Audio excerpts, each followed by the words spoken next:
I found out my boyfriend was about to propose to me but then got cold feet. Now I only get the cold shoulder. Am I cooked? Posted by you/acetylsilic acid. I, 26F, have been with my boyfriend John, 29M, for 5 years.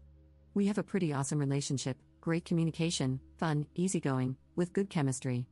We've always talked about getting married, and I had no doubts that we would be getting engaged very soon. Recently John's closest friend, and his girlfriend went on a trip to Vegas for several days. We had a great time, all 4 of us, and on our last night there, John told us he wanted to go to the Bellagio fountains to see them before we had to leave. Everyone was up for it. We went for a nice dinner beforehand and then began watching the fountains as the music came on. It was really romantic, and I was really enjoying myself. That's when John grabbed my wrist, turned me toward him, and I saw that he was sweating profusely. His face was bright red, and he looked like he was about to pass out from trembling so hard. The whole time, it seemed like he was about to say something, but he never did. He just informed all of us that he wasn't feeling well and wanted to go back to the hotel. Our friends looked really puzzled and whispered to each other all the way back to the hotel. I kept asking John if he was okay, and he just said he probably had too much to drink. We've been back for a couple of weeks, and he's been acting really distant and cold. I honestly knew something weird was up that night in Vegas, so I called John's friend's girlfriend, who I'm fairly close to, and asked if she knew what was going on with John, since he had been at their place a lot this past week instead of coming home. Eventually, she spilled the beans and told me he had planned to propose to me that night at the fountains but then didn't. That's why the 2 of them had been acting so confused. I kept pressing her, and she also told me that John had confided in his friend that it didn't feel right.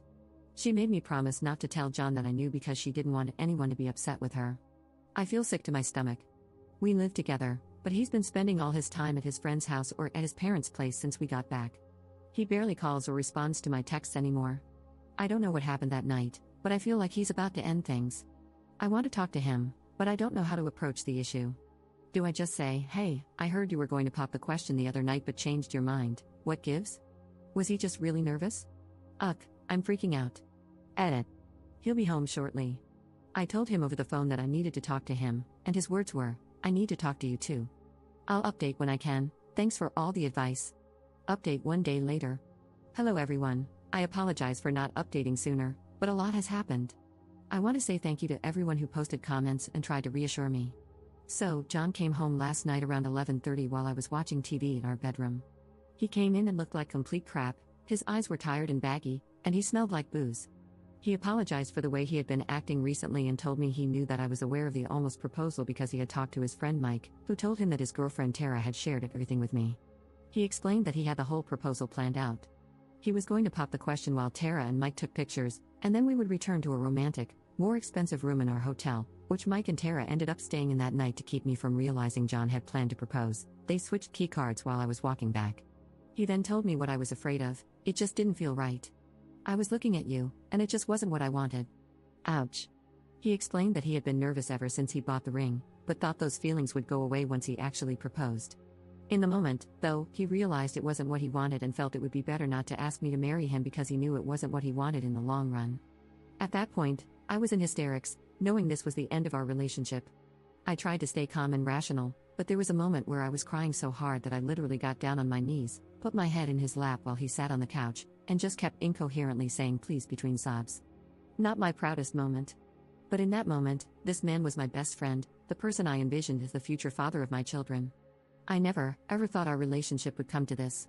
He ended things with me last night because it didn't feel right, and that's all he could say, over and over, it just doesn't feel right anymore. I can't see myself with you. At that point, I could barely breathe, feeling like I was having a panic attack, so I called my mom, and she came to pick me up from our place. My poor mom just looked so helpless while I sat in the car, crying so hard that I eventually got a nosebleed. I wish I could say this was the end of the story, but more has happened since last night.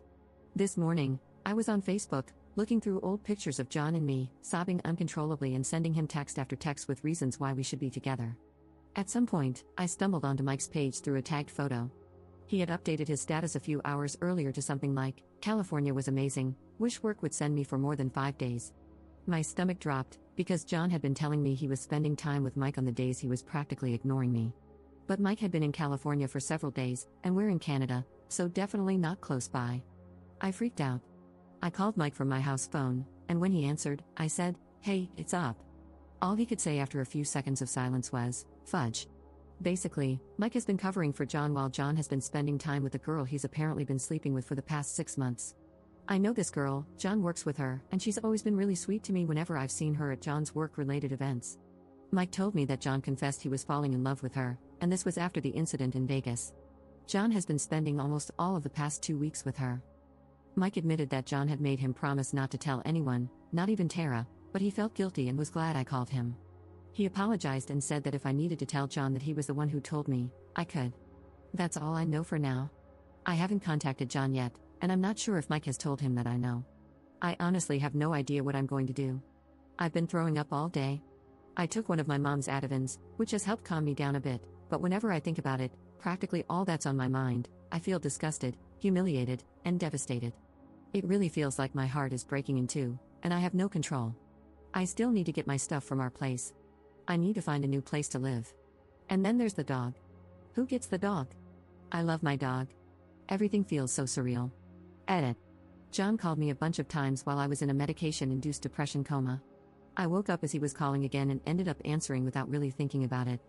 He was crying, apologizing. I guess Mike told him that I knew, and saying he was confused. He asked me where I was, and I lied, saying I was with my sister an hour away at her place.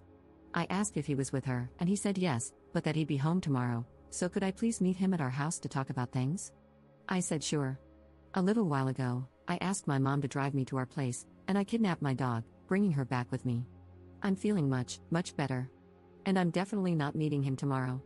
You guys, I didn't think it would help this much to ask for advice, but I've read every single comment, and honestly, I feel 1,000 times better than I did just a few hours ago. Thank you so much. I feel so different, it's weird, but in the best way.